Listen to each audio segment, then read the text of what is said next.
Mestre, eu preciso de um milagre. Transforma minha vida,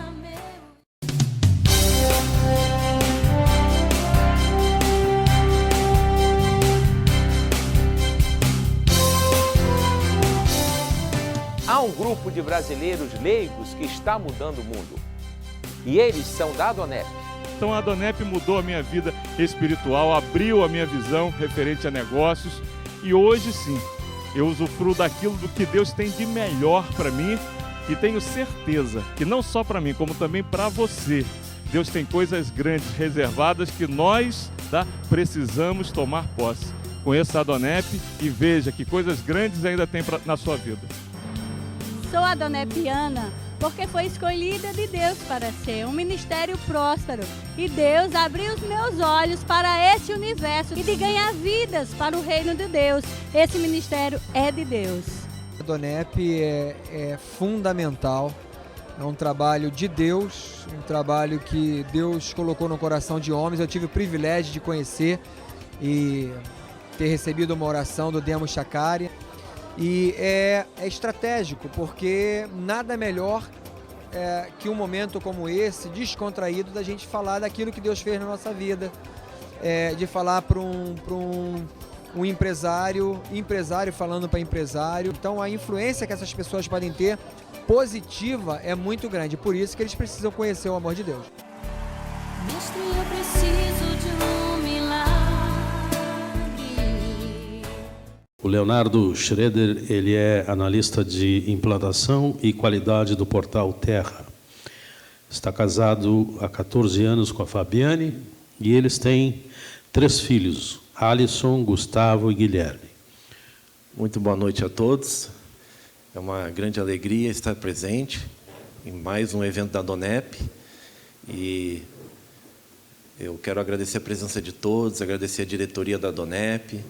E hoje aqui é uma realização. Gosto muito de vir no evento da Adonep para mencionar e falar um pouco da experiência que eu tive junto com a minha família com Deus. Então eu venho hoje aqui dividir fatos reais, fatos que aconteceram na minha vida, da minha família.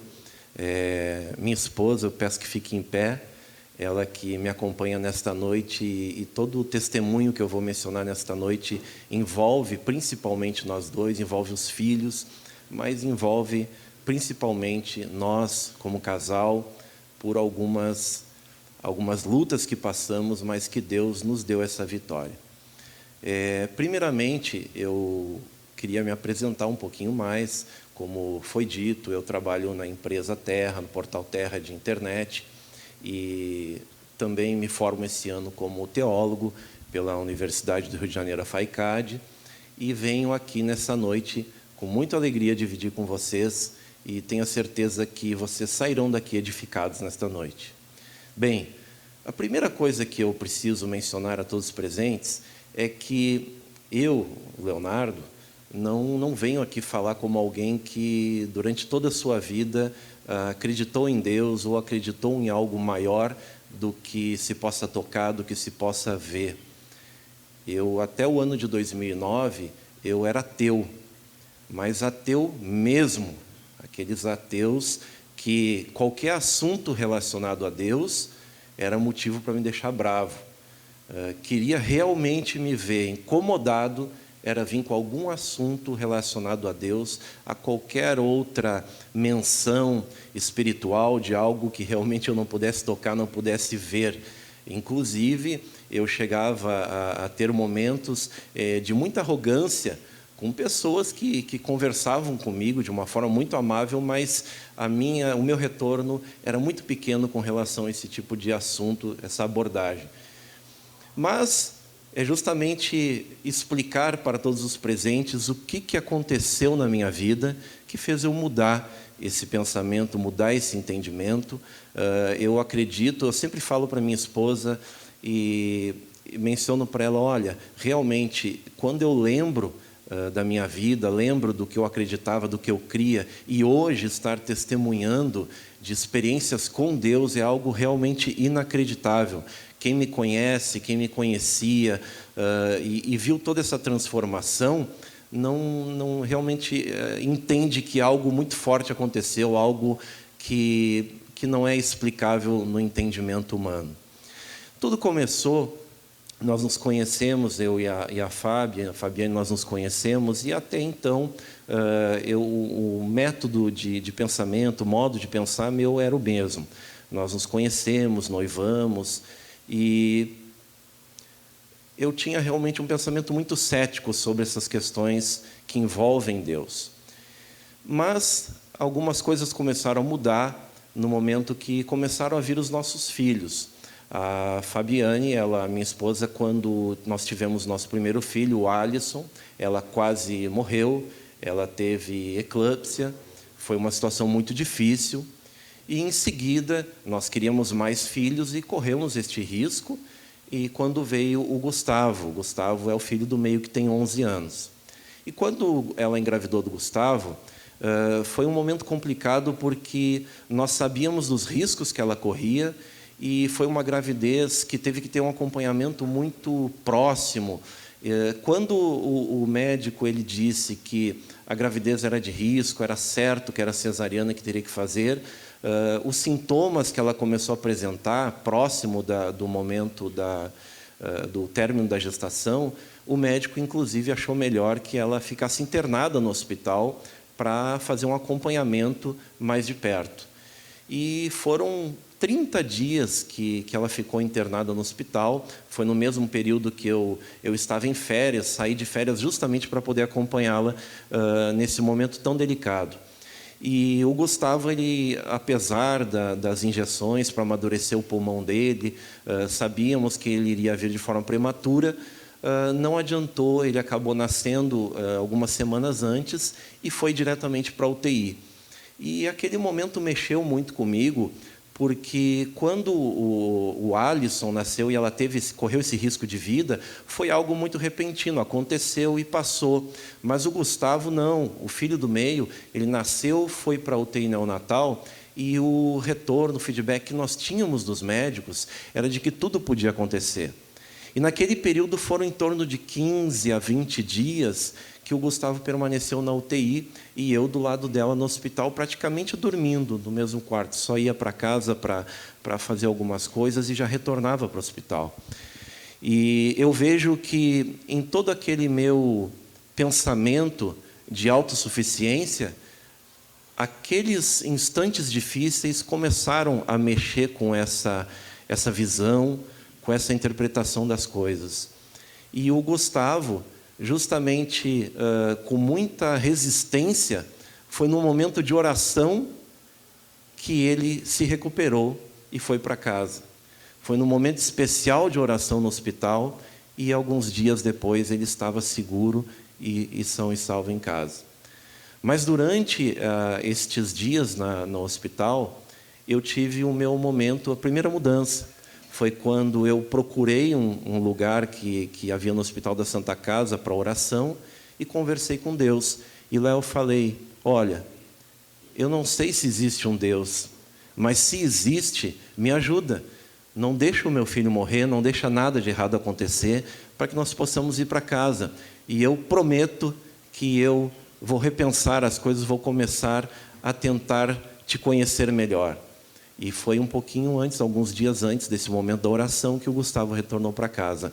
É claro que eu, muito cético, não dei bola, o Gustavo melhorou, estava com saúde, estava todo mundo feliz em casa, e eu esqueci de Deus, não lembrei daquele momento de fragilidade.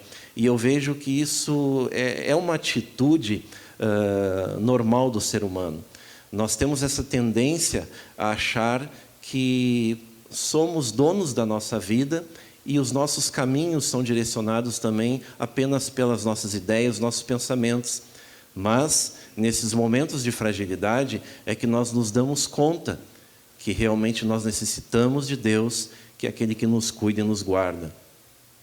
E que depois de retornar para casa, tivemos a segunda experiência. Em seguida, o Guilherme nasceu, mas o Guilherme também passou pelo mesmo processo. E pasmem, nós tivemos que retornar para o mesmo hospital, praticamente ao lado do quarto que nós tínhamos ficado antes com o Gustavo. Então, eu passei por um momento de reflexão novamente, porque eu havia conversado com Deus, estava tudo bem, e de repente eu estava no mesmo cenário. Estava enfrentando a mesma situação, o mesmo momento de fragilidade. E ali eu me dei conta, olha, quando tudo estava bem, eu me esqueci. Mas quando as coisas estavam difíceis, aí realmente eu corri atrás de um Deus que eu não sabia como era, não sabia o que pensar, mas entendia que somente uma força sobrenatural poderia me ajudar, me dar forças naquele momento. E o Guilherme, eu tive um momento também de oração, e lá eu lembro que eu falei para Deus, olha Deus, eu estive aqui conversando contigo, e eu voltei à minha normalidade, eu voltei ao meu pensamento de não te buscar, de não te procurar, mas hoje eu estou aqui reconhecendo isso. E eu te peço, faz um milagre na vida do meu filho, porque é o nosso terceiro filho, vai ser o último.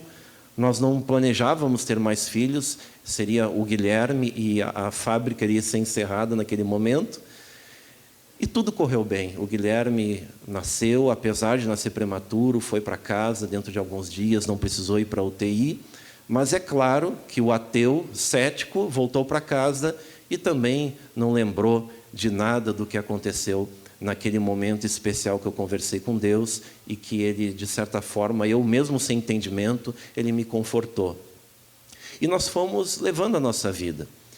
Agora, quando eu lembro desta época, desses momentos difíceis e também com relação à nossa rotina, e eu faço uma comparação com hoje, é claro que é o que eu vou mencionar em seguida, eu lembro que a nossa vida, apesar de eu amar a minha esposa, de sermos fiéis um para o outro, de sermos realizados pela família que havíamos construído, nós éramos muito mais suscetíveis e sensíveis às dificuldades e aos problemas que surgiam no decorrer da vida. Era muito mais difícil enfrentar as ocasiões da vida quando eu lembro desse momento na nossa vida em que nós não tínhamos Deus dentro do nosso lar, dentro da nossa família. Mas foi aí que começou a acontecer uma situação nova, uma situação mais delicada, que é quando a minha esposa começou a ter sintomas cardíacos, começou a ter uma enfermidade cardíaca, e a cada dia ela começou a piorar.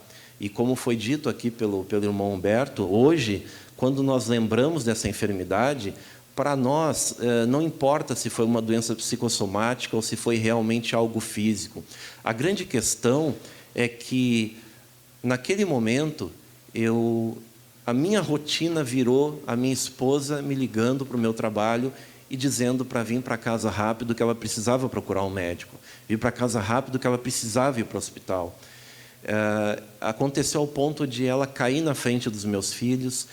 Eles eram pequenininhos na época, acho que o Guilherme tinha 1 aninho e meio, o Gustavo 3, o Alisson 8, não lembro direito, mas foram momentos de angústia e que todo dia que eu saía para o trabalho, eu tinha uma certeza somente, que ou eu ia terminar o dia dentro de um hospital, ou que eu ia chegar em casa pensando em ter um momento de descanso, de alegria, mas que a minha esposa me procuraria para dizer que não estava bem.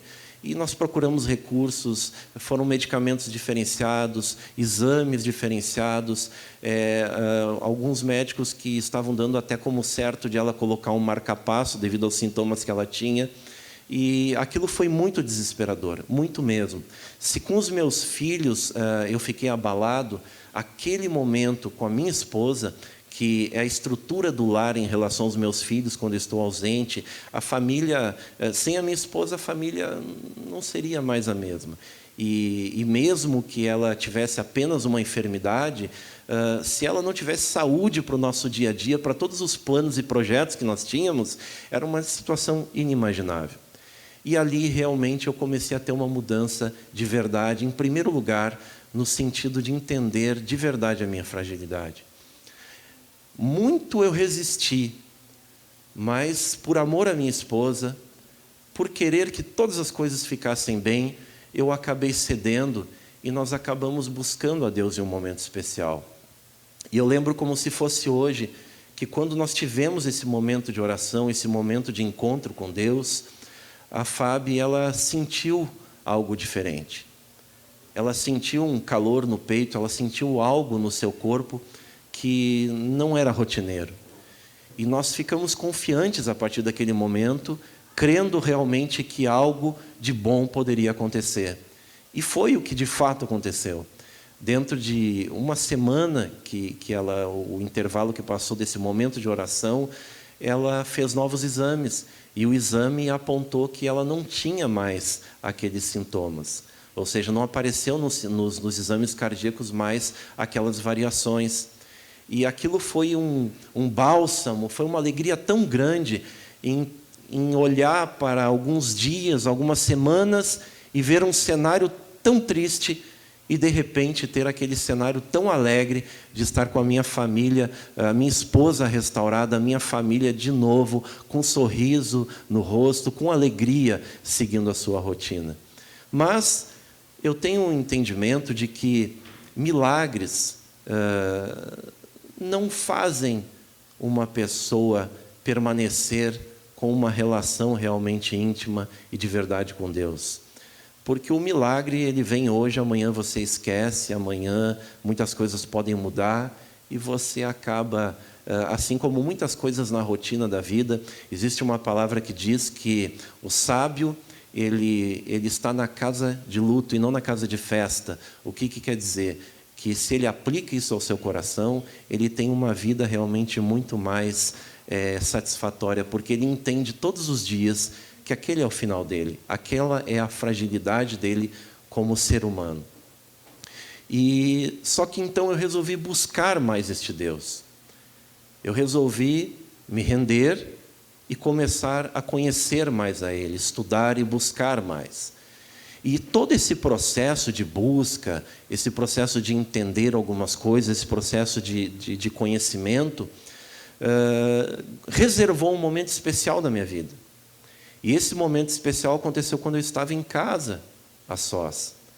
E naquele momento, eu comecei a ser tomado por uma sensação agradável, comecei a refletir sobre a minha vida, comecei a refletir sobre o passado, comecei a refletir sobre a minha pessoa, sobre o meu ego, sobre as minhas atitudes, sobre a minha forma de pensar. E naquele momento, eu tive uma sensação de arrependimento tão grande, mas tão intensa. Nós sabemos que todos nós, como seres humanos, erramos, cometemos erros, erramos caminhos, acertamos, aprendemos dessa forma. Mas naquele momento, aquela sensação de estar na presença de Deus e dizer para Ele, olha, eu não sei o que está acontecendo comigo, mas eu quero ser alguém melhor. Eu não sei o que está acontecendo aqui dentro do meu coração que está mudando, mas eu me arrependo de tudo de errado que eu possa ter feito e eu quero, Deus, ser uma pessoa melhor, ser uma pessoa mais humilde, uma pessoa transformada, uma pessoa que tenha mais amor para oferecer, uma pessoa que tenha mais harmonia. Eu quero sentir paz, eu quero esta paz. Porque antes de eu conhecer a Deus, existia um anseio que inundava o meu coração. Hoje eu entendo que esse anseio que existe dentro do homem e que eu entendo que Deus colocou é o que faz realmente ele atingir patamares altos. A humanidade, ela se desenvolve, ela cresce, ela aprende, ela busca objetivos, novos projetos, porque ela tem esse anseio dentro do coração, dentro da alma, de buscar o desconhecido, de querer sempre achar algo mais, de não ficar satisfeito com a rotina, com aquilo que ele já está acostumado. Mas eu entendo que esse anseio foi Deus que nos colocou para buscá-lo. Mas quando nos falta esse entendimento, nós acabamos usando esse anseio apenas para buscar as coisas que são físicas. Mas aí o que acontece? Pode vir o sucesso físico, mas parece que nunca é suficiente. Nós sempre queremos algo mais, e algo mais, e algo mais. Realizo um grande projeto, conquisto algo grande na minha vida, mas sempre esse anseio por algo, parece que ele fica ali trabalhando na nossa vida, na nossa alma. E esse anseio acabou naquele dia. Esse anseio, ele não acabou quando aconteceu o milagre. Ele aconteceu naquele momento em que eu entendi que eu precisava ser melhor e que eu entendia que havia um Deus Criador que poderia me transformar e que poderia me trazer esta paz. E a partir daquele momento, todas as coisas começaram a mudar. Quando eu olho para o meu relacionamento com a minha esposa, para não falar somente de milagre, hoje, quando nós olhamos para a sociedade, quando nós olhamos para as famílias, quando nós olhamos para a rotina do dia a dia, através de noticiários, através de qualquer meio de comunicação que você tenha acesso, é muito comum hoje você ver famílias sendo abaladas por tão pequenas coisas. É muito normal você ver famílias abaladas, separadas, destruídas, por questões que, na verdade, bastava ter um pouco de calma, bastava ter um pouco de paciência, bastava ter um pouco de longanimidade, de esperar, de se colocar no lugar do parceiro, da parceira, de colocar no lugar do companheiro, da companheira, e para entender um ao outro e juntos, com a ajuda de Deus, se manterem firmes nessa caminhada. Porque Deus, Ele fez a família, Ele permitiu o matrimônio, o casamento, porque é uma aliança que existe entre o homem e a mulher e que ela deve ser preservada. E quando eu olho para o nosso relacionamento, eu vejo que hoje a grande diferença entre nós termos Deus na nossa vida não é porque hoje nós temos tudo que nós queremos, não é porque hoje eu oro e Deus me dá alguma coisa nova, não é porque eu oro, Deus me dá algo de mais valor, não. A grande diferença de nós termos Deus na nossa vida hoje é que quando nós somos atingidos pelas instabilidades da vida, nós nos mantemos firmes no meio da navegação no mar agitado. Porque nós entendemos que há um laço mais forte. Há algo mais forte que nos une, que é a vontade de Deus. A vontade de Deus que colocou ela na minha vida, eu na vida dela, e que nos permitiu constituir família e constituir os filhos que nós temos. Então, hoje, quando nós conversamos diante de situações difíceis, é muito claro, é muito tranquilo, há muita paz, que eu saio da minha casa e eu sei que a minha esposa fiel, ela está do meu lado. Da mesma maneira, ela entende isso, porque há algo realmente muito mais forte que nos une. Não é somente a atração, não é somente o amor, é algo muito mais forte, porque quando nós olhamos um para o outro, nós temos a certeza que nós queremos permanecer juntos para sempre e queremos ver os nossos filhos crescerem. E essa transformação, lembra quando eu comentei que naquele momento que eu tive um encontro e que eu senti que eu precisava ser transformado, pode parecer algo simples, pode parecer algo que, de repente, alguém entenda que isso não é necessário. Por que reconhecer erros? Por que reconhecer falhas? Por que querer ser transformado? Mas, naquele momento de transformação, quando eu tive uma atitude diante de Deus, de reconhecer que eu precisava ser transformado, essa transformação e essa atitude diante de Deus me trouxe uma visão diferente da vida. Uma visão de que essa mesma atitude, essa mesma forma que eu me coloquei diante de Deus, é a mesma forma que eu deveria me colocar diante da minha família, da minha esposa e dos meus filhos. Então, não é uma questão de transformação por medo de um Deus, por temor de um Deus, não. É algo realmente, uma transformação que eu entendia que precisava haver no meu ser e aquilo impactaria na minha vida, na minha rotina.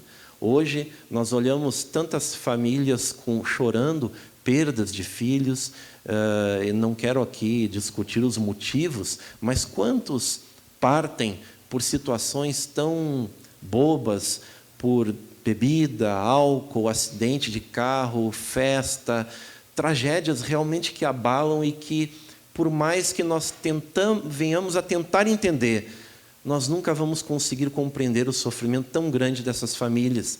E hoje eu tenho essa alegria, porque da maneira que eu hoje tenho, a visão que eu tenho hoje de vida, de entender que o mundo É necessário que essa nossa vida é necessário buscar tudo, ter objetivos, projetos, crescer em todas as áreas, mas quando eu tive esse encontro com Deus, eu passei a enxergar de cima, passei a enxergar que isso é uma parte, mas que tem uma outra parte que eu não vejo e que não é aquele amigo imaginário que eu dizia que as pessoas tinham quando falavam de Deus, e era assim que eu dizia mesmo, amigo imaginário, não vem com essa conversa. Mas hoje eu entendo que há um mundo físico, mas há um mundo espiritual, há um Deus que realmente existe e está presente no nosso meio, no nosso lar, basta que nós realmente venhamos a querer que Ele esteja presente na nossa vida. E hoje eu olho para os meus filhos e passando esse entendimento para eles, essa visão da vida, não uma visão apenas focada na rotina, como se estivesse dentro de uma caixinha de sapato, não. Eu passo para eles essa visão de que eles têm que entender que há um preenchimento da alma, que há algo muito mais forte que precisa ser preenchido no ser deles para que eles se transformem em pessoas completas. Não importa o caminho, o rumo que cada um vai tomar na sua vida, não importa a formação, não importa se um será mais bem-sucedido do que o outro, mas como ser, eles realmente precisam preencher o anseio deles com a presença de Deus. E hoje eu me alegro porque tenho filhos que vejo que não buscam esse caminho que pode parecer prazeroso em alguns momentos, mas que pode trazer muitas lágrimas e sofrimento mais tarde. Eu hoje agradeço muito a Deus porque um ato tão simples de humildade e de dizer, Deus, então eu quero te conhecer, me permita isso. Este ato de humildade transformou a minha vida. Hoje eu sou uma pessoa realizada. Não importa o que há ainda para conquistar. Hoje eu sou uma pessoa realizada. Se eu tivesse que partir deste mundo, hoje eu sairia entendendo que eu deixei uma semente e que eu entendi um objetivo de estar aqui. Quando eu gosto de usar um exemplo simples e é difícil muitas vezes crer em Deus porque não o vemos. É difícil. Crer em Deus é um ato de fé. E fé é crer naquilo que se espera e que não vê. Não é crer em algo que está palpável diante de mim. E esse ato de crer em algo que não se vê não é fácil. É complicado. Mas eu entendo que hoje eu consegui compreender a dimensão das coisas.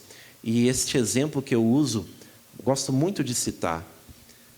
Quando nós olhamos para o relógio, para qualquer objeto, para uma bolsa, para qualquer artefato que seja um pouquinho complexo, e nós olhamos, é impossível dizer que esse relógio aqui surgiu por acidente. Não tem como dizer.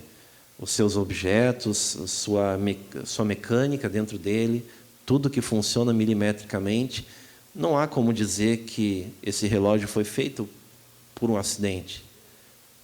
O mesmo pensamento eu tenho sobre nós. Olhe para você. Eu que estou olhando para o rosto de todos vocês aqui nessa noite e vejo a beleza, a complexidade que existe em nós. É impossível crer que é obra de um acidente. Você não é obra de um acidente. É claro que eu respeito qualquer pessoa que pensa diferente, mas como eu estou aqui para falar de Deus, hoje falar da minha experiência, eu tenho que dizer isso. Você não é obra de um acidente. Você realmente foi feito numa única forma. Deus, Ele te fez, te moldou, e Ele tem um objetivo para você aqui. Ele tem um projeto para a sua vida. Você não está aqui por acaso, e seria muita inocência pensarmos que tudo isso aqui é por acaso, é uma pequena passagem. Não. Deus tem algo a realizar na sua vida. Deus, Ele quer preencher esse anseio no coração. Deus, Ele quer fazer parte da sua família, do seu lar, para que você tenha, em primeiro lugar, paz. A palavra diz que nesse mundo nós temos aflições. E quem fala que aqui nesta vida nós não teríamos aflições, não está falando a verdade. Às vezes nós temos essa impressão de que buscar um Deus é um Deus que vai de bate-pronto realizar tudo aquilo que nós pedimos. Não, é claro que não. Na vida nós teremos aflições, mas com Deus tudo é diferente. E quando eu lembro daquele momento de arrependimento que eu tive, e eu lembro dos milagres que Deus fez na minha vida, eu também não posso deixar de pensar em outras vidas que eu acabei influenciando depois disso. Acabei também atuando, palestrando, aconselhando muitas pessoas que estavam em situações difíceis e que eu pude ver realmente na presença de Deus que essas transformações, elas são reais, elas são possíveis, elas acontecem. Desde pessoas que não encontram sentido para a vida e que, de repente, parece que tudo clareia diante dos seus olhos, até pessoas com um casamento destruído, com problemas no lar, com dificuldades. E eu tive a alegria e o prazer de participar de muitas dessas restaurações e tive a alegria e o prazer de ver o agir de Deus.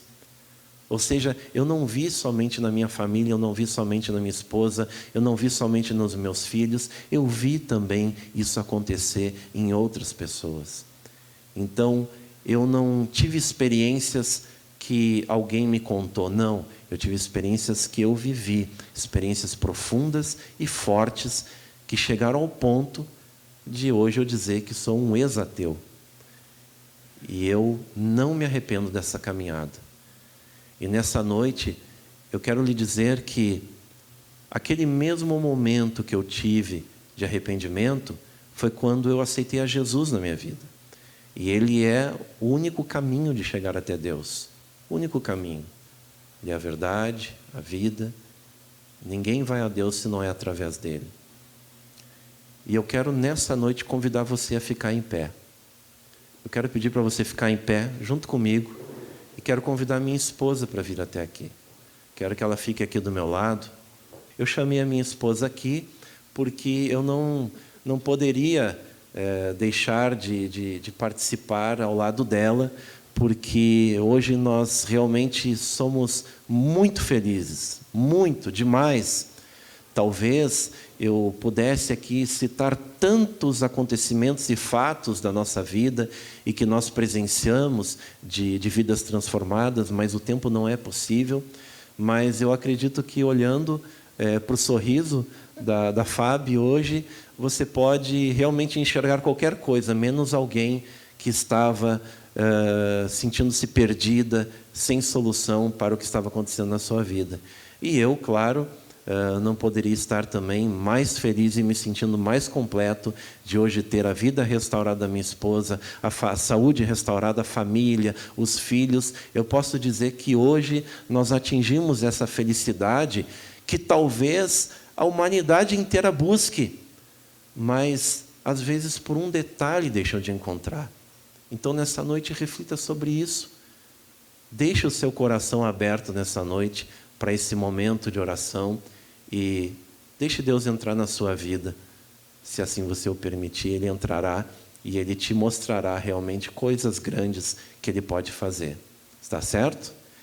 Muito obrigado a todos. Obrigado, Leonardo. Na realidade, o apóstolo Paulo, lá no livro de Romanos, fala que se a gente confessar com a boca e crer no coração que Jesus Cristo é o nosso Senhor, é formado nesse momento uma aliança entre o ser humano e Deus. É com esse modelo bíblico que o casamento é formado uma aliança. É perante um juiz que tem que ser verbalizado que há ali a formação de uma aliança. Quem é casado sabe que tem que formalizar, não adianta só assinar. Você sabe disso, né? Então, perante um sacerdote também tem que verbalizar para mostrar que está de livre e espontânea vontade fazendo aquela aliança. Biblicamente, há 2000 anos atrás, também está registrado que se a pessoa confessar com a boca e crer no coração que Jesus Cristo, né, é o Senhor, é o Senhor da sua vida, tem a vida eterna. É realizado nesse momento uma aliança entre o ser humano e Deus. Então vamos dar na Donep sempre essa oportunidade.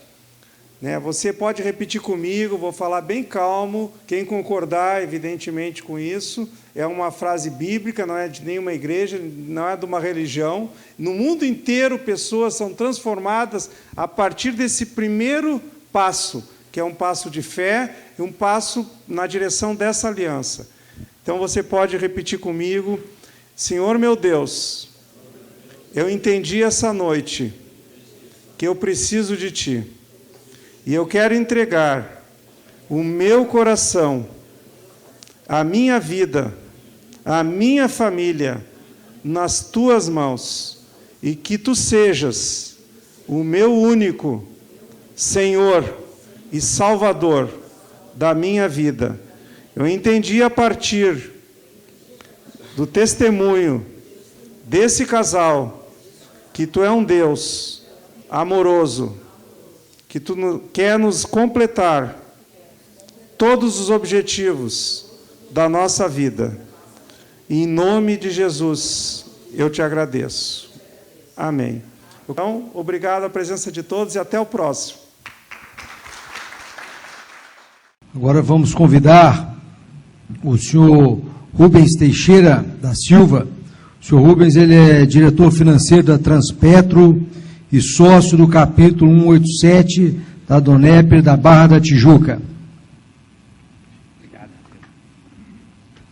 Amém. Boa noite a todos. Muito obrigado aí, Rodrigo Quintão. Queria cumprimentar aqui o presidente Altomir, e cumprimentando ele, cumprimento essa pleiade que está aqui à frente. Eu vou ser breve e eu vou contar, eu gostei do testemunho do Flávio. Algumas semelhanças e algumas diferenças. Na verdade, quando eu nasci num lar paupérrimo mesmo. Historicamente paupérrimo.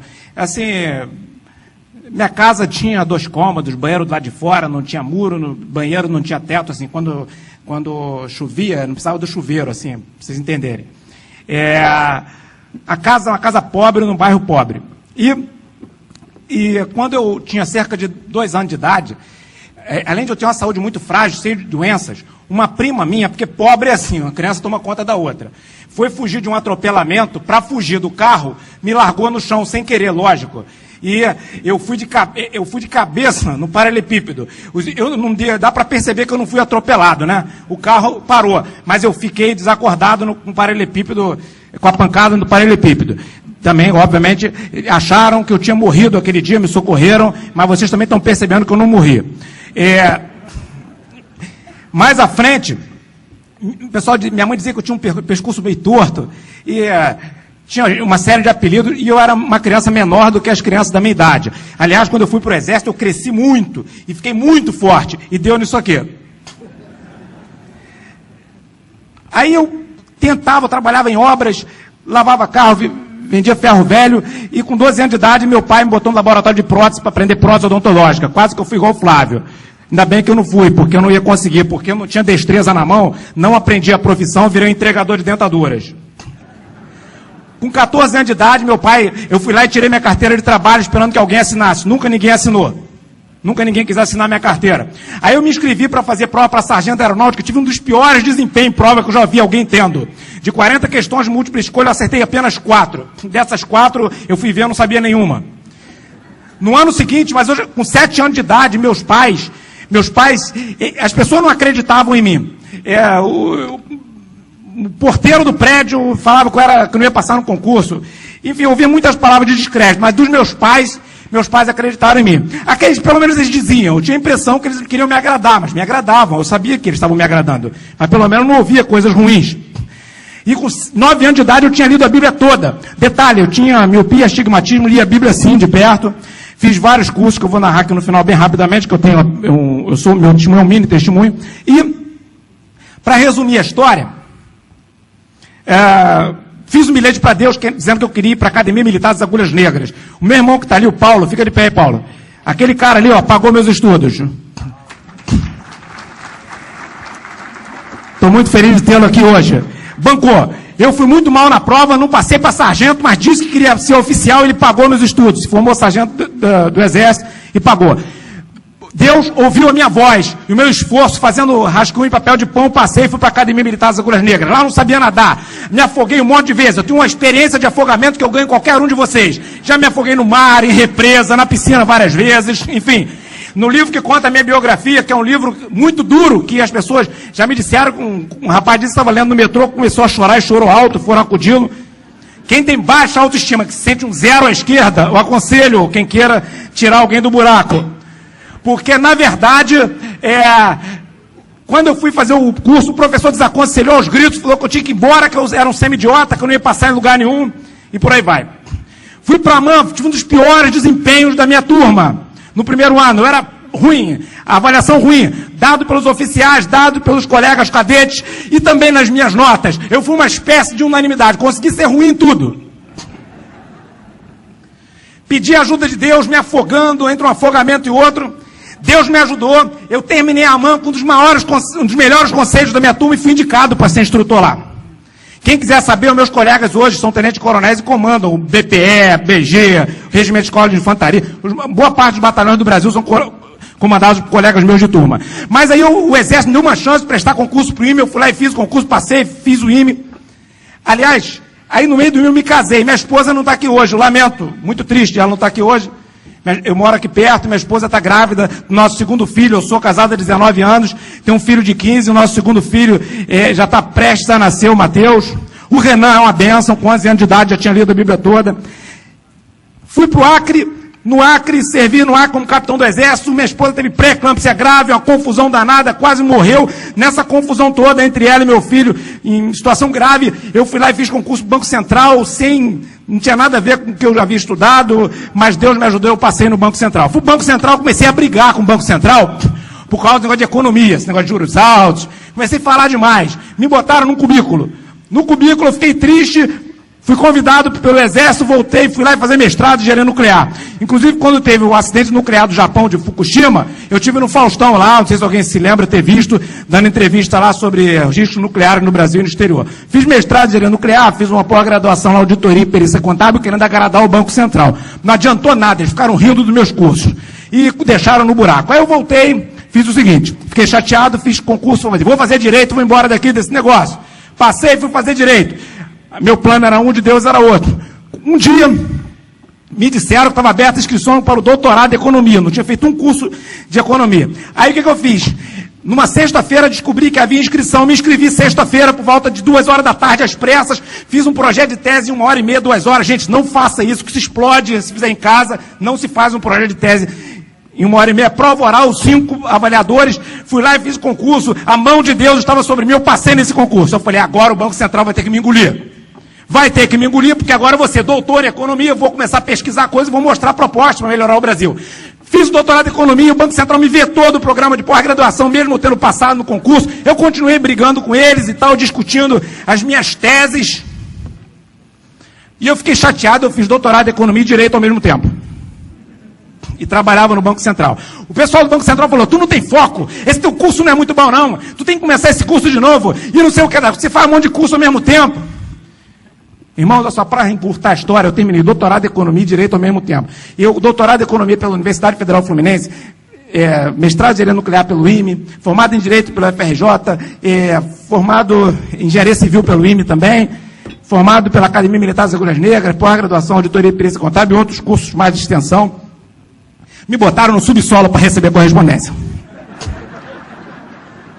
Aí, eu peguei o curso de Direito e doutorado em Economia, foi feito ao mesmo tempo. Eu peguei minha monografia de Direito e escrevi no Prêmio Tesouro Nacional.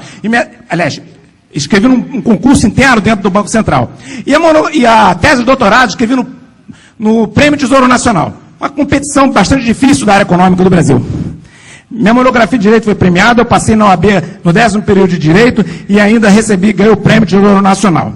Só que eu não ganhei o Prêmio Tesouro Nacional. Eu fui o único funcionário do Banco Central que ganhou o Prêmio Tesouro Nacional aquele ano.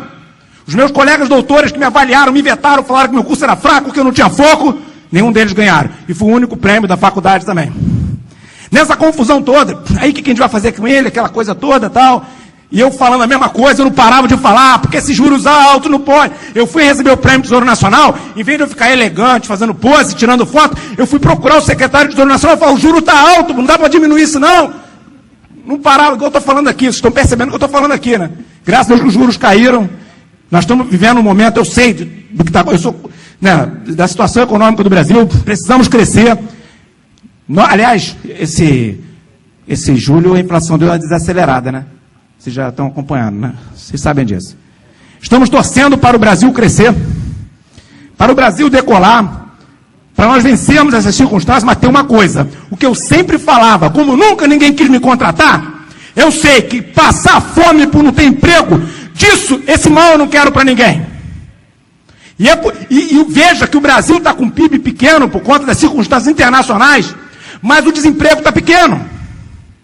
E esse assunto nos interessa. Boa noite a todos. Eu quero agradecer o convite que a Donep me fez para estar aqui nessa noite. Rapidamente eu vou contar um pouquinho a história da minha vida. Eu tive um problema muito sério de relacionamento com minha mãe.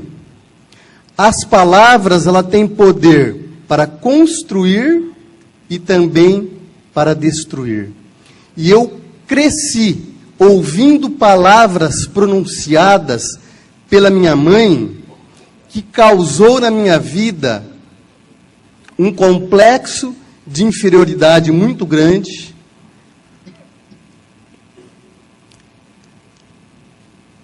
E essas palavras que minha mãe me dizia, eu acreditei nelas com muita propriedade. Por que eu acreditei nelas?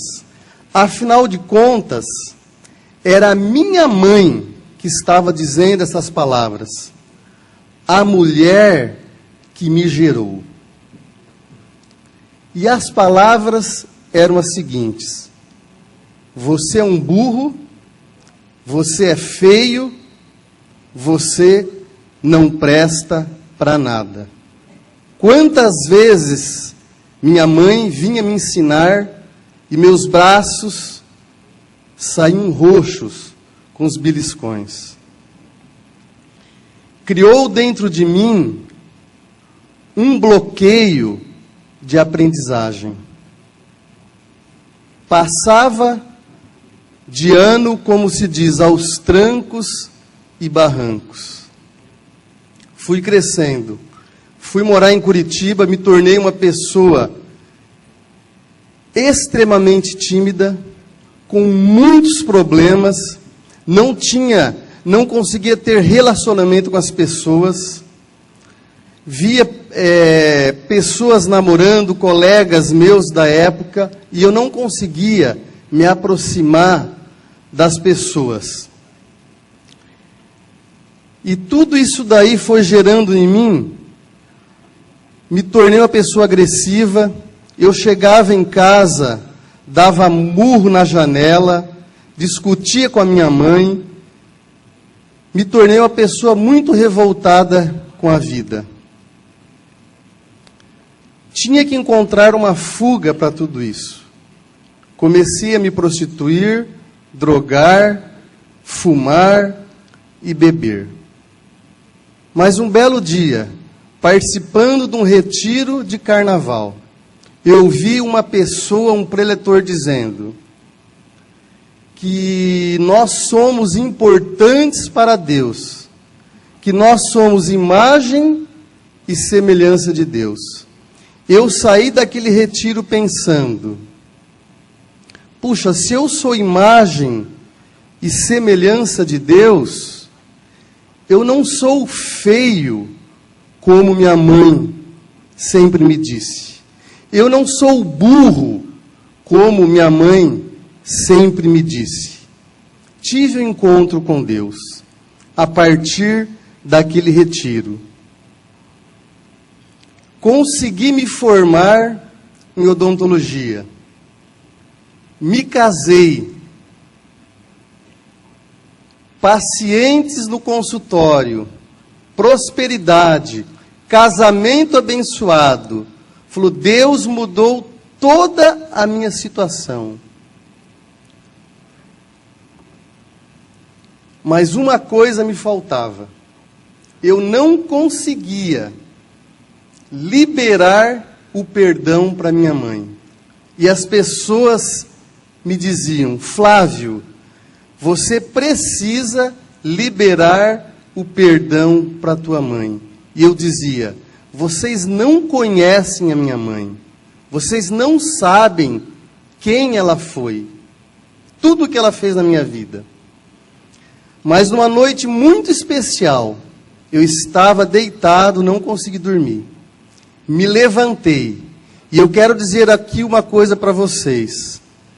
Quando Deus fala, obedeça. E Deus me falou naquela noite: Flávio, levanta e escreve uma carta para tua mãe. Ela mora a 1.700 quilômetros de onde eu resido. Eu sentei na mesa e não estava entendendo. Senhor, o Senhor quer que eu escreva uma carta para minha mãe? O Senhor quer que eu acuse ela agora? Num papel, não basta as acusações verbais que eu tenho com ela. O Senhor quer que eu registre numa carta tudo o que ela me fez? E Deus falava para mim: você não está entendendo, Flávio. Vai escrevendo. Aí eu comecei. Você não vai acusar a tua mãe de nada. Você só vai lembrar das coisas boas que ela te fez. E eu comecei: mãe, obrigado, mãe, por tudo aquilo que a senhora fez na minha vida.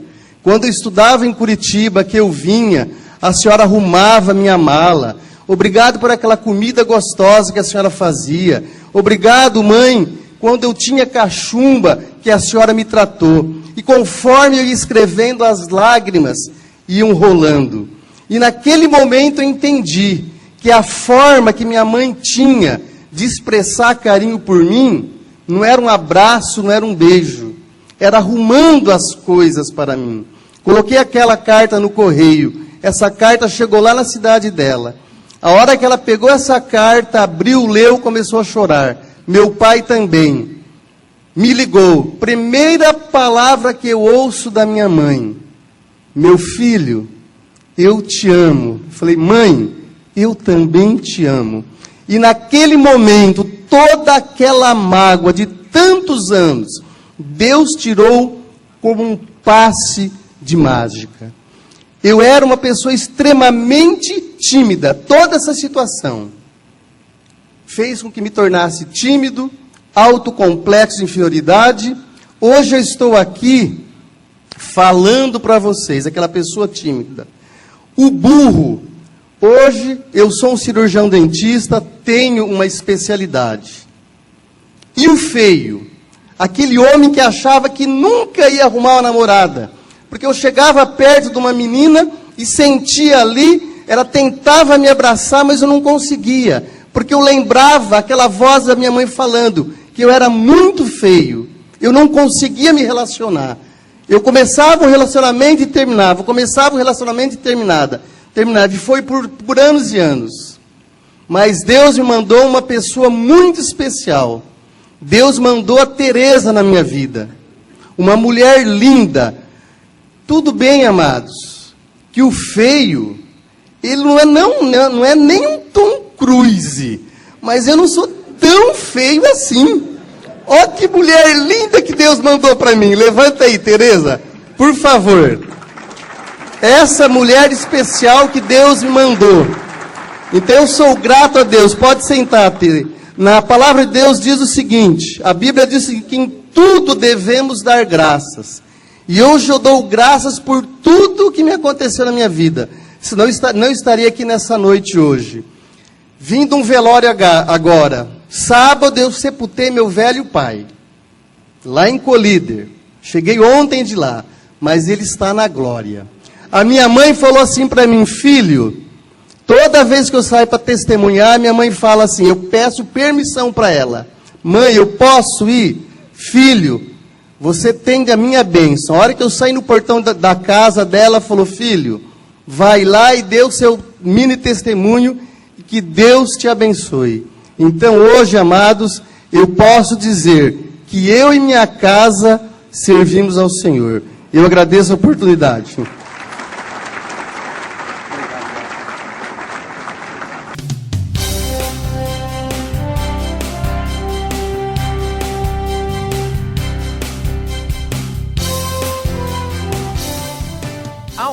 de brasileiros leigos que está mudando o mundo. E eles são da Adonep. Então a Adonep mudou a minha vida espiritual, abriu a minha visão referente a negócios e hoje sim, eu usufruo daquilo do que Deus tem de melhor para mim e tenho certeza que não só para mim, como também para você, Deus tem coisas grandes reservadas que nós precisamos tomar posse. Conheça a Adonep e veja que coisas grandes ainda tem na sua vida. Sou adonepiana porque foi escolhida de Deus para ser um ministério próspero. E Deus abriu os meus olhos para esse universo e de ganhar vidas para o reino de Deus. Esse ministério é de Deus. É um prazer muito grande para mim poder fazer parte deste ministério da Adonep, porque é um ministério crescente e que vem cumprindo o ID da palavra de Deus. Precisamos de almas para Jesus. Precisamos povoar o céu. Que nós possamos, unidos, lado a lado, braço a braço, porque Jesus está voltando. A Adonep é fundamental, é um trabalho de Deus, um trabalho que Deus colocou no coração de homens. Eu tive o privilégio de conhecer e ter recebido uma oração do Demo Chakari. E é estratégico, porque nada melhor que um momento como esse, descontraído, da gente falar daquilo que Deus fez na nossa vida, de falar para um empresário falando para empresário, principalmente na área de empresários, porque são pessoas, são líderes, são pessoas que estão liderando muita gente, então a influência que essas pessoas podem ter positiva é muito grande, por isso que eles precisam conhecer o amor de Deus. A Adonep é isso: dedicação, paixão pelas almas, prazer pelo Evangelho. É mais do que uma simples organização, é um ministério, é o seu ministério. A Adonep é o nosso ministério, irmão. Eu amo a Adonep. Mestre, eu preciso de